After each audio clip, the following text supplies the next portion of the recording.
Саламатсыздарбы окуучулар. Бүгүн биз 6-сынып математика курсунун 2 айнымалысы бар сызыктык теңдүүлөр жүйөсүн косуу тәсилимен және алмаштыруу тәсилимен чечүүдү үйрөнөтүн болобуз. Жалпы 2 айнымалысы бар сызыктык теңдүүлөр жүйөсүн чечүү дегенimiz эмне? Теңдүүлөр жүйөсүн чечүү дегенimiz онун барлык чечимдерин табуу немесе чечимдери жок экенин далилдеп көрсөтүү. Енді біз теңдеулер жүйесін шешудің негізгі 3 тәсілін өтетін боламыз. Ол біріншісі алмастыру тәсілі, екіншісі алгебралық қосу тәсілі, үшіншісі графиктік тәсіл. Бүгін біз сіздермен алмастыру тәсілі және алгебралық қосу тәсілін өтетін боламыз. Теңдеулер жүйесін алмастыру тәсілімен шешу алгоритмі ол келесідей. Бірінші жүйедегі теңдеулердің бірінде бар айнымалыны екіншісі арқылы алмастырамыз. Бір айнымалысы бар теңдеуді алу үшін алынған өрнекті екінші теңдеуге қоямыз. Шыққан бір айнымалысы бар теңдеуді шешеміз. Алмастыруды қолданып екінші айнымалысының сәйкес мәнін табамыз.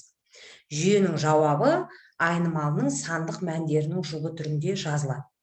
Ал енді теңдеулер жүйесін шешудің қосу тәсілі ол бір теңдеулер жүйесіндегі айнымалылар жоқ болып кететіндей, яғни бір айнымалысы жоқ болып кететіндей жағдай жасауымыз керек. Оны мысалдар барысында қазір түсіндіретін боламын.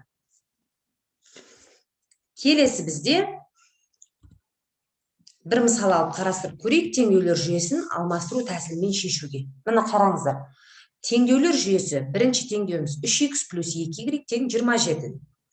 Екінші теңдеуіміз x плюс 5y тең 35. Алгоритмді есімізге түсіреміз. Бір айнымалыны, теңдеудегі бір айнымалыны екінші айнымалы арқылы өрнектеуіміз керек. Сонда сізде жалғыз тұрған айнымалыны тапқан оңайрақ. Демек біз бұл жерде бірінші x-ті екінші теңдеудегі x тауып аламыз. Екінші теңдеудегі x тең ол 35 азайту 5y болады. Осыны жүйенің бірінші теңдеуіндегі x-тің орнына қоямыз. Сонда 3 көбейтілген 35 азайту 5y қосу 2y тең 27 деген бір айнымалысы бар теңдеу шығады. Осы айнымалыны шешу барысында теңдеуді шешеміз, сонда біздің y айнымалымыз 6-ға тең болады екен. Соны апарып кез келген теңдеудің орнындағы y-тің орнына қоямыз. Сонда x-іміз 5-ге тең болады. Келесі оқулықтан бірнеше мысал алып отырмын. Сол мысалдарды шешіп көрейік. Мысалға бірінші есеп. Бірінші есепте 7x плюс 2y тең 9, 5x плюс 2y тең 11. Қараңыздар, бұл жерде біз бұны қосу тәсілімен шешіп көрейік. Қосу тәсілінде бір айнымалы жойылып кететіндей жағдай жасауымыз керек дедім. Бір айнымалы қалу үшін мен мысалға бірінші теңдеуді минус 1-ге көбейтейін. Сонда минус 7x минус 2y тең минус 9, бәрін минус 1-ге көбейттім. Екінші теңдеуде 5x плюс 2y тең 11. Осы екі теңдеуді енді қосайын. Минус 2x болады, минус 7 мен 5-ті қоссам. Y-дер жойылып кетеді. Теңдіктің оң жағы минус жоқ, плюс 2 болады. Сонда x тең минус 1-ге екен. Осы бірді, x тең бірді кез келген теңдеуге апарып, екінші айнымалыны тауып аламыз. Яғни 7 көбейту минус 1, қосу 2y тең 9, минус 7 қосу 2y тең 9, 2y тең 16 қосылып кетіп, y тең 8 екен. Жауабы минус 1-де 8. Міне, қосу тәсіліне мысал. Үшіншісінде мен қосу тәсілмен шығарсам болады екен. Көрейік, иә? Үшіншісі. Демек, бұл жерде де мен бірінші теңдеуді минус 1-ге көбейтіп жіберейін. Сонда минус 2 минус 7y тең минус 19. Екіншісі x плюс 5y тең 13.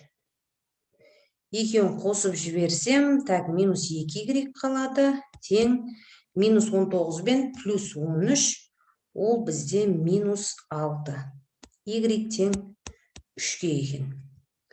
Осыны бастапқы теңдеуге қояйын. Сонда x қосу 7 көбейту 3 тең 19, x тең 19 азайту 21, x тең минус 2. Жауабы, бірінші x жазылады, білеміз. Минус 2 және 3. Міне, қалған 2 мен 4-ті сіздер өздеріңіз шығарып көріңіздер, иә? Сосын комментарийде жауаптарыңызды күтемін. Жақсы, енді келесі есеп.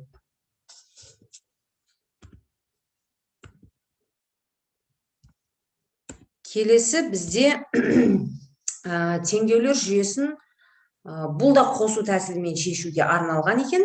Бірақ теңдеулер жүйесін біз егер теңдеулер жүйесін қосу тәсілімен шеш десе, онда міндетті түрде қосу тәсілімен шешуіміз керек.